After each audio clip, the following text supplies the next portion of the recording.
Imagina la escena un momento. Una multitud, pero no una cualquiera. Una multitud densa, ruidosa, que se empuja, se agolpa. El aire está cargado, lleno de polvo, de voces. Y en medio de todo ese caos hay una persona que se mueve en silencio, casi invisible, con una misión tan personal, tan desesperada, que nadie a su alrededor podría ni sospecharlo. La historia que vamos a desgranar hoy es una de las más breves de los Evangelios y a la vez de las más sísmicas. Ocupa apenas 2 versículos en el libro de Mateo, capítulo 9. Pero en esas pocas palabras se condensa una década de dolor y un instante de fe que lo cambió absolutamente todo. Nuestra misión aquí es justo esa, desglosar este momento, no solo para ver qué ocurrió, sino para entender por qué sigue vibrando con tanta fuerza hoy en día. Es una historia sobre la fe que se atreve, la esperanza que se niega a morir y el poder de un solo toque. El texto de Mateo 9, versículos 20 y 21, dice así: «Y aquí una mujer enferma de flujo de sangre desde hacía 12 años se le acercó por detrás y tocó el borde de su manto, porque decía dentro de sí: si tocare solamente su manto, seré salva». Es que es fascinante. En tan pocas palabras se concentra un drama inmenso. Y para captar la verdadera magnitud, la profundidad de ese drama, tenemos que entender el mundo en el que vivía esta mujer. Porque esos 12 años no eran solo una cifra, ¿eh? No era solo sufrimiento físico. Eran una sentencia. Una sentencia de muerte social y espiritual que se renovaba cada mañana durante más de 4000 días. ¿12 años? Es una cifra que te golpea. No dice muchos años o hace tiempo. No, 12. Es preciso y da la sensación de que cada uno de esos años pesaba como una piedra. ¿Qué significaba realmente vivir así?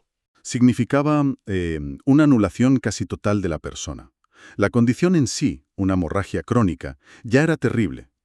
Hoy podemos imaginar el agotamiento, la anemia, el dolor, pero el verdadero peso, la carga insoportable, era la etiqueta que le ponía la ley judía de la época, la que se describe en el libro de Levítico. La consideraban ritualmente impura. Impura. Es una palabra muy cargada, ¿no? Para nosotros hoy suena casi a un juicio moral, como si ella tuviera la culpa. ¿Era así como se veía? Esa es una distinción crucial. No era una impureza moral, no se la consideraba una pecadora por ello. Era un estado ritual, una categoría, digamos, legal y religiosa. Pero las consecuencias prácticas de ese estado eran devastadoras. La aislaban por completo. ¿En qué sentido? Pues en primer lugar, el aislamiento social. No podía tener un contacto físico normal, con nadie. Abrazar a un familiar, compartir una comida, sentarse en una silla que luego fuera a usar otra persona, todo prohibido. Vaya. Porque según la ley, cualquiera que la tocara o que tocara algo que ella había tocado, quedaba impuro también. Qué terrible. Se convertía en una especie de apestada, una paria.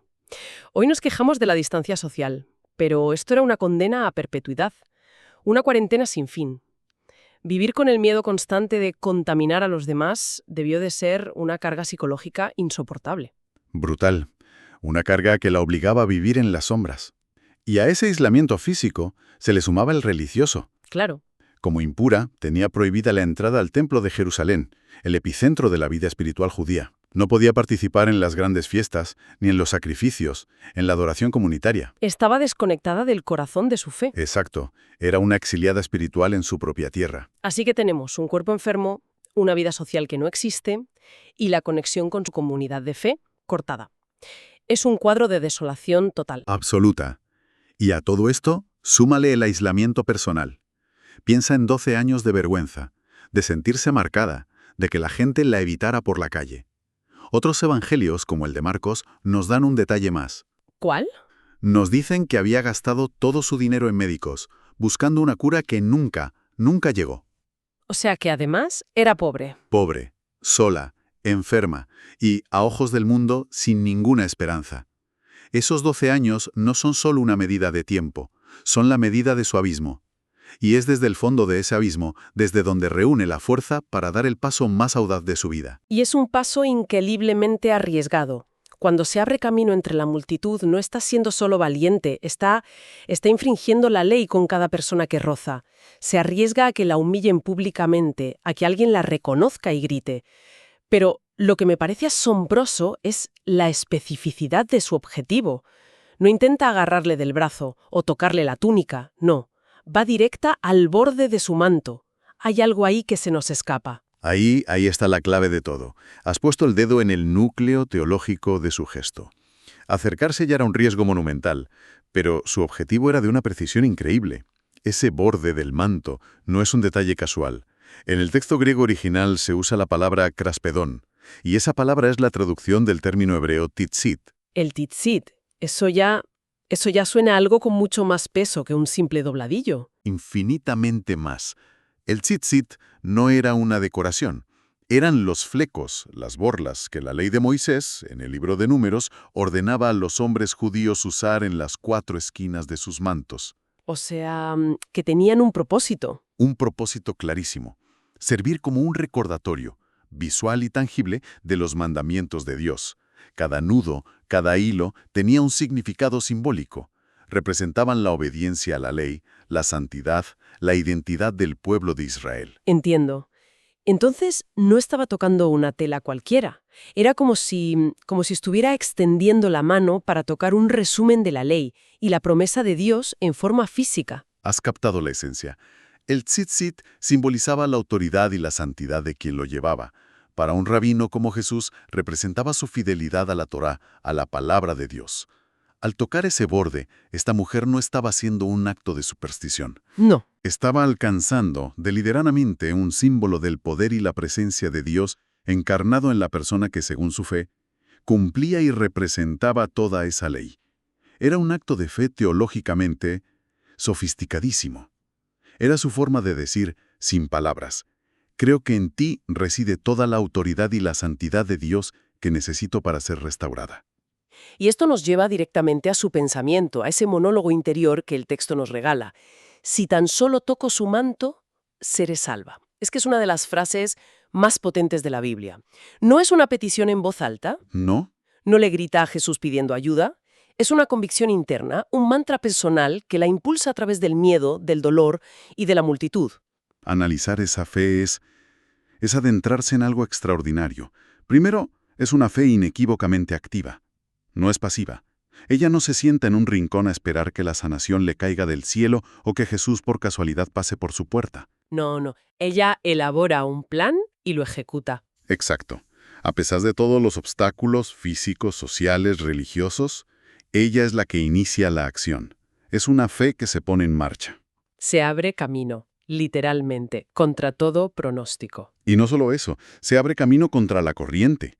No solo de la gente, sino de la propia ley que la condenaba a quedarse quieta. Y segundo, es una fe personal y muy, muy específica. No es una esperanza vaga de a ver si algo pasa. O quizá él pueda ayudarme. No. Nada de eso. Ella tiene un plan de acción de una precisión militar.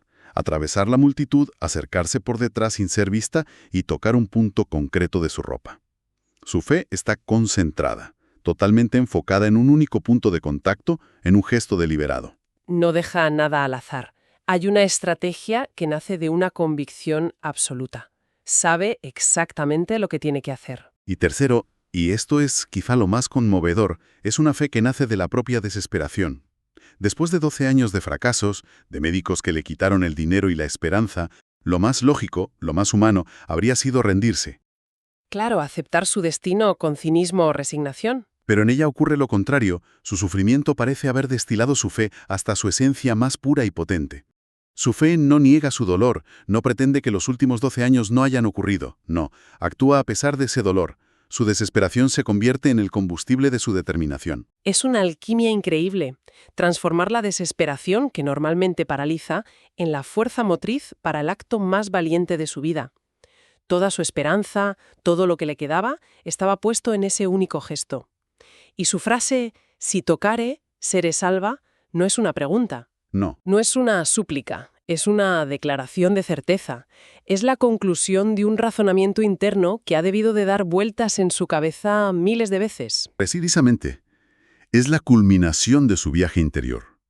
Y el poder de esta historia reside en que, aunque parezca lejana en el tiempo, nos habla directamente a nuestras propias multitudes y enfermedades de hoy. Su viaje no es solo una anécdota histórica, Es un arquetipo de la lucha humana. Sí, es muy fácil trazar los paralelismos.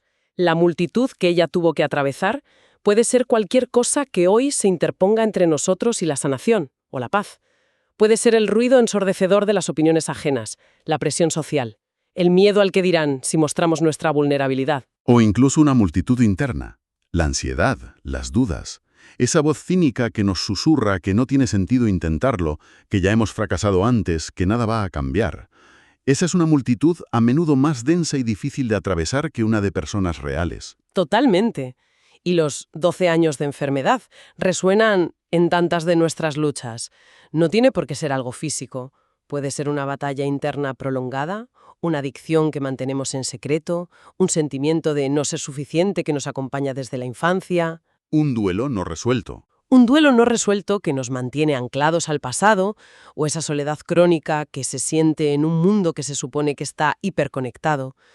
Son esas condiciones que nos aíslan, que nos hacen sentir impuros o indignos de conectar de verdad con los demás y con lo divino. Y si aceptamos esas analogías, la pregunta inevitable es, ¿qué significa para nosotros hoy tocar el borde de su manto?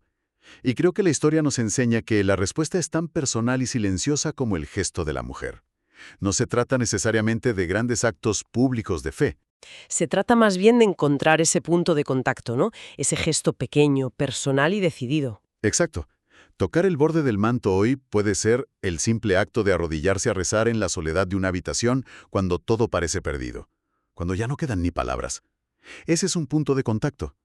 Puede ser dar el primer paso para pedir ayuda profesional, hacer esa llamada a un terapeuta o a un consejero que llevamos años posponiendo. Claro. Ese es un acto de fe que rompe el aislamiento. Es buscar activamente ese punto de conexión, por pequeño que sea, en medio del caos. Puede ser realizar un pequeño acto de bondad cuando sentimos que no tenemos fuerzas ni para nosotros mismos, confiando en que ese gesto tiene un poder que nos supera. Es creer como ella creyó que un pequeño acto, enfocado y lleno de intención, puede convertirse en el canal para que un poder más grande actúe en nuestra vida. La lección clave es que la fe que transforma el mundo no siempre grita desde los tejados, a menudo comienza con una convicción susurrada en el corazón y una acción decidida, por pequeña y silenciosa que sea. Entonces, si tuviéramos que destilar lo que nos llevamos de estos dos versículos, diría que una historia que parece que va de una curación física es en realidad sobre una restauración total. Es el relato del valor que nace de la desesperación más absoluta. Sí, Es la historia de una fe que se niega a aceptar las barreras sociales, religiosas y personales. Y, sobre todo, es la prueba de cómo un acto anónimo, silencioso y aparentemente insignificante puede cambiarlo todo, absolutamente todo. y no podemos olvidar el desenlace que se narra justo después. Jesús, en medio de la multitud, siente que poder ha salido de él. Se detiene, pregunta quién le ha tocado, y ella, temblando, se presenta. ¡Qué momento! Y lejos de reprenderla por infringir la ley, él la mira, la llama hija y le dice, tu fe te ha salvado. La palabra salvado aquí, sodos, en el original griego, implica una sanación integral, física, espiritual y social. No solo detuvo la hemorragia de su cuerpo, sino la de su vida entera. Mujer con el flujo de sangre, una etiqueta que la definía por su enfermedad, a ser hija, una palabra que le devuelve la identidad, la dignidad y su lugar en la comunidad. Es una restauración pública y completa. Exactamente. Su toque anónimo la sanó, pero la confesión pública la restauró. Y todo esto nos deja con una reflexión final, una pregunta que resuena con fuerza. La fe de esta mujer no era una esperanza difusa, un ojalá algo bueno pase. No, Era una fe con la precisión de un láser. Identificó el único punto de contacto que para ella representaba toda la autoridad y el poder de Dios, el borde del manto, y aplicó toda la fuerza de sus 12 años de desesperación a ese único punto. es como si la historia nos enseñara la física de la fe. La esperanza desenfocada se pierde en el ruido de la multitud, pero la fe, dirigida, por pequeño que sea el gesto, crea un punto de contacto con un poder inmenso. Esa es la idea. Y nos obliga a preguntarnos. Hemos hablado de nuestras multitudes y nuestras enfermedades, pero ¿dónde está el borde del manto en nuestra propia vida? ¿Cuál es ese único punto de fe, ese pequeño, específico y valiente acto que, si nos atreviéramos a realizarlo, podría cambiar por completo el relato de nuestros propios años de dificultad?